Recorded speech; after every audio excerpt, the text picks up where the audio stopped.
Okey, network packet tracer ni, Cisco packet tracer ni sebenarnya tempat di mana kita boleh buat simulation untuk kita punya network. Dekat sini lah, kat mana kita boleh tarik device-device yang ada ni untuk kita buat simulation. Kalau tengok di bawah, di kiri ni ada macam-macam device lah. Ada network device, ada end device. Okay, contoh macam network device ni ada router, ada switch dan sebagainya. Kalau tengok okay, end device pula dia ada PC, dia ada server. Yang ni semua yang kita boleh pilih dan kita masukkan. Dan dekat atas ni dia ada dua pilihan, logical dan physical. Biasa kita akan ambil logical lah untuk kita buat. Dan dia ada real time dan juga simulation mode. Okay, kalau kita buat biasanya kita ambil real time mode. Okey, jadi kita akan gunakan beberapa device sahaja, iaitu yang pertama network devices. Sini ada router, sini ada switches. Dia boleh kita router ni dia adalah dia punya pelbagai pilihan router yang Cisco punya router. Okey, ada switches, ada hub. Okey. Dan pelbagai lagi lah yang kita akan gunakan adalah router dan switches. Kemudian tengok di bahagian end devices ni ada macam-macam. PC, kita akan gunakan PC, server, laptop dan sebagainya. Okey, so untuk contoh pertama, kita tekan dekat PC ni dan kita klik dekat sini. Okey, PC number 0. Dan kita cuba lagi sekali, tekan PC dan kita klik satu lagi. Dekat sini, PC number 1. Sekarang saya nak hubungkan antara PC 1 dan juga PC 0 ni. PC 1 ni. Okey, Okey, untuk menghubungkan di antara dua PC ni, kita boleh mengambil connection dekat sini. Nampak kilat ni kan? Okey, ini ialah connection sebenarnya. Okey, jadi connection ni kita boleh pilih yang ni ialah dia automatically akan pilih connection untuk kita. Ataupun kita boleh ambil di sini yang ada titik macam titik-titik ni ialah copper crossover. Okey, maknanya ini kabel yang biasa kita gunakan untuk LAN kan, crossover punya kabel jenis crossover. Dia ada kabel macam fiber dan lain-lain lah. Okay, jadi sebelum kita nak buat connection ni, kita cuba untuk ambil satu switch yang kita hubungkan di antara PC ni dengan PC ni.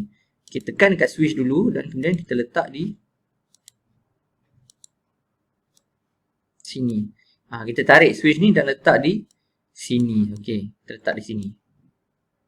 Nah, nampak lebih jelas, kita boleh tekan ni lah untuk kita zoom kan. Untuk kita zoom, untuk kita nampak lebih jelas. Dan zoom in dan zoom out.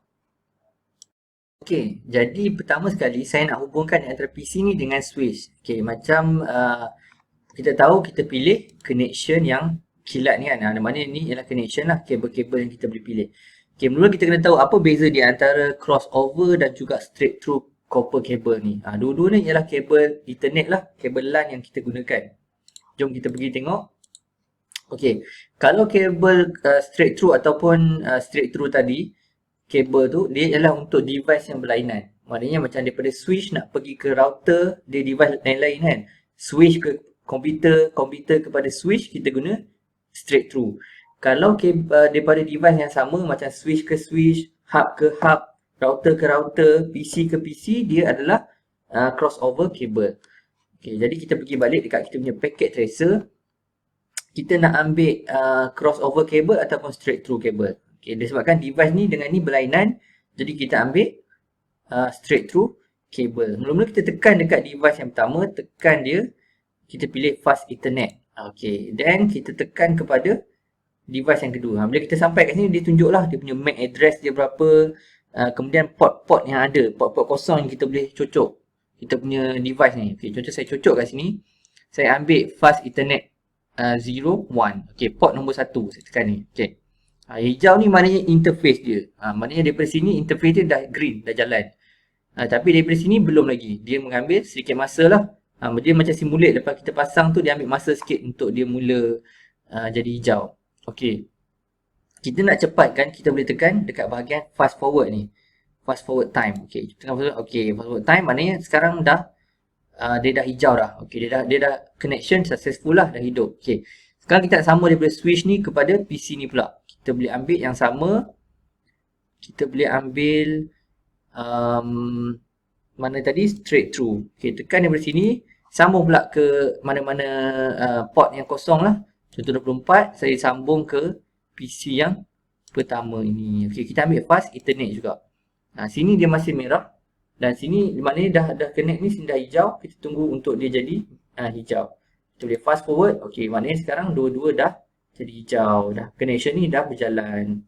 Okey, jadi apa yang kita nak buat seterusnya ialah kita tekan di sini supaya kita boleh configure kita punya device ni lah. Okey, pergi kepada desktop. Dekat sini ada macam-macam pilihan yang kita boleh pilih. Okey, kita pergi kepada IP configuration. Masukkan IP address kita di sini. Contohnya 168.88. Ambil contoh 192.168.0.5 IP. Tekan ni dia dah automatic dia keluar submit mask.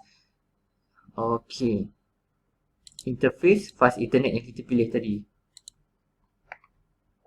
Okey, dan kemudian kita tutup dia. Okey, kemudian kita pergi kepada PC yang nombor 2. Kita kena configure, tekan juga di sini, kita tekan desktop kat sini, ambil IP configuration. Ingat kita punya IP address ni kena yang depan ni kena sama dengan PC yang pertama kan. Okey, 192.168.0. Yang belakang tu lain. Yang tadi yang PC 0 ni dia nombor 5 kan. Kita boleh buat nombor lain. Contoh nombor 7 ke. Okey, dan kita tutup dia. Okey. Okey, kalau untuk switch, kita tak perlu nak configure sebab switch ni dia automatic auto configure lah. Kita boleh tekan switch ni. Dan tengok ini ialah port-port yang ada lah. Sini ada 6, darab 2, 12, darab lagi okey, 6 ni darab 4 jadi 24. Maknanya tadi kan kita pilih dia punya port-port tadi kan. Ni lah port-port yang kita masukkan tadi. Satu masuk dan satu keluar daripada kita punya switch tadi. Okey, sekarang kita nak sambung daripada sini ke sini. Apa yang kita boleh buat? Okey. Okey, kita tekan balik dekat PC 1 ni, kita pilih desktop ni, kita pilih command prompt. Okey, command prompt, tekan command prompt dan kat sini kita masukkan dia punya coding dia untuk kita ping IP yang kita masukkan tadi kan. Okey, contoh ping tadi berapa? 198.168.0.7. Kita nak ping kepada komputer ni. Nak hantar connection kat dia kan. Okey. Tekan ni. Okey, so dia hantar. 168.07. Okey, request timeout. Okey, kenapa dia request timeout?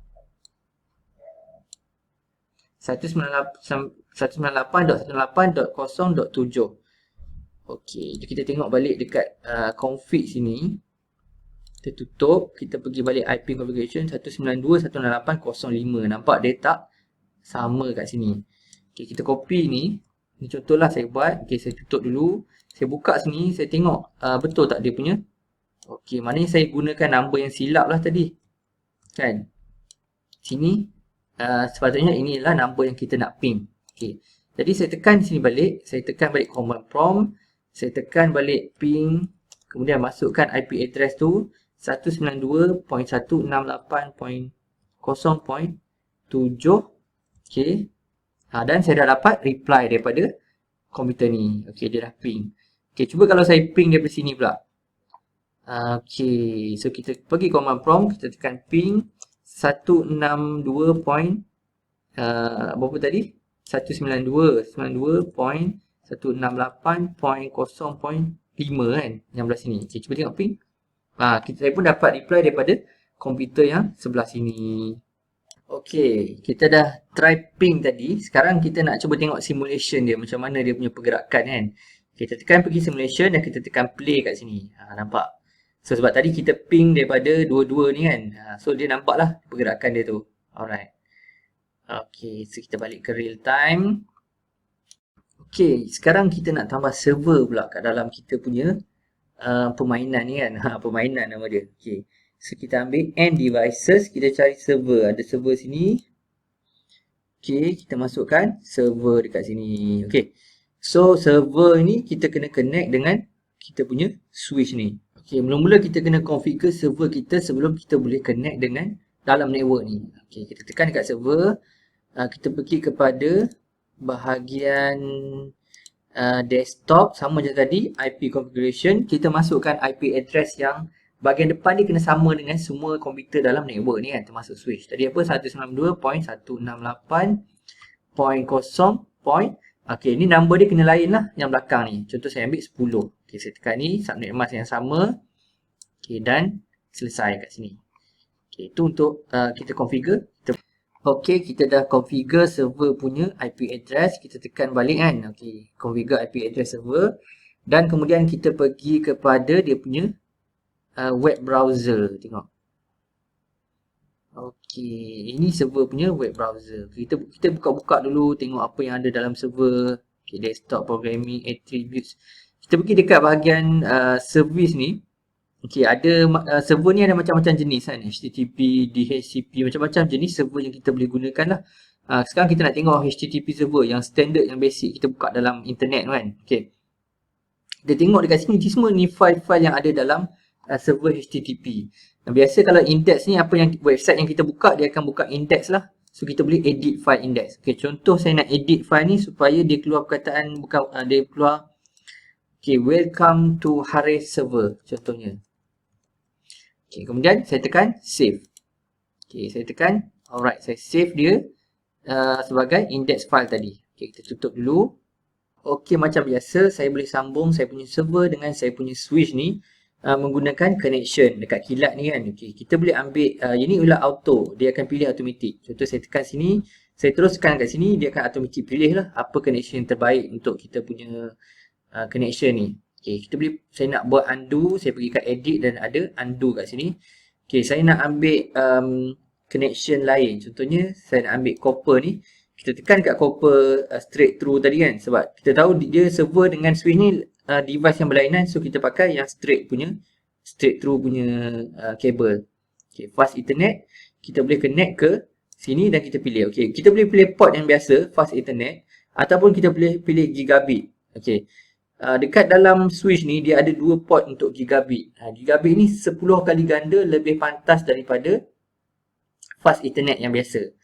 Okay, kalau untuk server ni kita boleh try untuk gigabit lah sebab dia lebih laju, 10 kali ganda lebih laju. So untuk connect dengan server, kita ambil gigabit. Okay, dan kemudian kita tekan fast forward. Okay, maknanya dia dah connection dah hijau dah sebab dia ambil masa sikit untuk proses. Okay. Okay, sekarang kita dah connect. Sekarang saya nak tahu adakah PC kosong ni sambung tak dengan server ni. Okay, jadi apa kita boleh buat? Kita tekan kat PC kosong ni.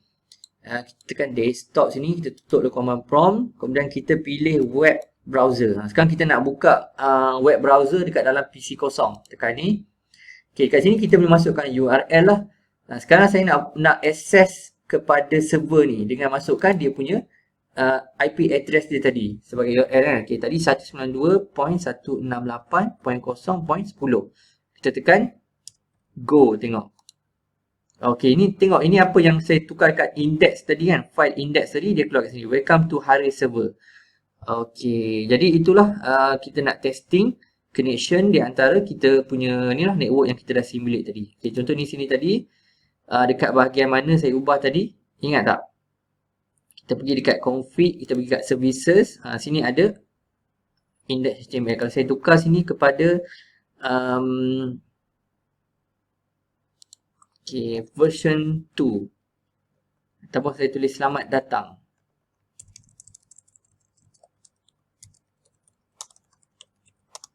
Ke Haris server version 2 contohnya. Okay, kemudian saya tekan save. Alright, then saya tutup dan sini saya cuba, mungkin saya cuba ping dengan nombor 2 ni pula. Okay, kita cuba, saya tutup dulu, saya pergi ke desktop, tekan web browser, masukkan link server ni 68.0.10. Tengok. Okay, selamat datang ke Haris server 2. Maknanya dia dah percaya akses dapatkan file daripada server ni lah. Bila dia buka server ni, ini adalah file yang dia tunjuk, index.html tadi. Okay. Okay, semua kita dah tamat untuk tutorial bagaimana menggunakan Cisco Packet Tracer untuk permulaan ni kan, untuk newbie. Okay, jadi saya nak bagi satu assignment individu sebab kita ada assignment individu yang markah dia agak tinggi lah. Okay, apa yang saya nak semua student buat, senang saja. Saya nak semua buat satu e-book. Okay, sebenarnya saya nak buat semua buat satu manual ataupun tutorial bagaimana menggunakan Cisco Packet Tracer kepada newbie. Okay, buat dalam Word saja, Microsoft Word. tulis tutorial kan biasa tengok tutorial kan. Okey, macam ada introduction, apakah itu Cisco Packet Tracer, kemudian buat langkah step by step, langkah demi langkah. Okey, bagaimana nak install Cisco Packet Tracer, kemudian bagaimana nak gunakan end device tadi macam server, macam PC, macam mana nak sambung connection. Masukkanlah screenshot gambar-gambar dan buat satu manual kan. Okey, buat satu manual. Kemudian nanti saya akan tunjuk macam mana nak design cover depan dia untuk kita buat sebagai contoh satu e-book lah. And then saya akan bagi masa lebih kurang 3 minggu untuk buat ni. So sekarang just buat dia punya pengisian dia punya isi dia, content dia dulu, buat dalam Word. Manual, dia punya manual tu. Okay, nanti saya akan tunjuk macam mana nak buat dia punya design untuk cover depan. Then hantar kepada saya nanti sebagai assignment individu. Alright. Kalau ada apa-apa soalan, boleh mesej saya dekat Telegram. Kalau ada soalan yang berkaitan dengan kita punya subjek ke, mesej dalam group lah supaya semua orang boleh baca. Okay, itu saja untuk kita punya kelas pada hari ini. Saya harap semua akan bagi orang kata kerjasama lah untuk sama-sama kita tengok, belajar sama-sama. Dan terima kasih semua saya ucapkan. Assalamualaikum dan salam sejahtera.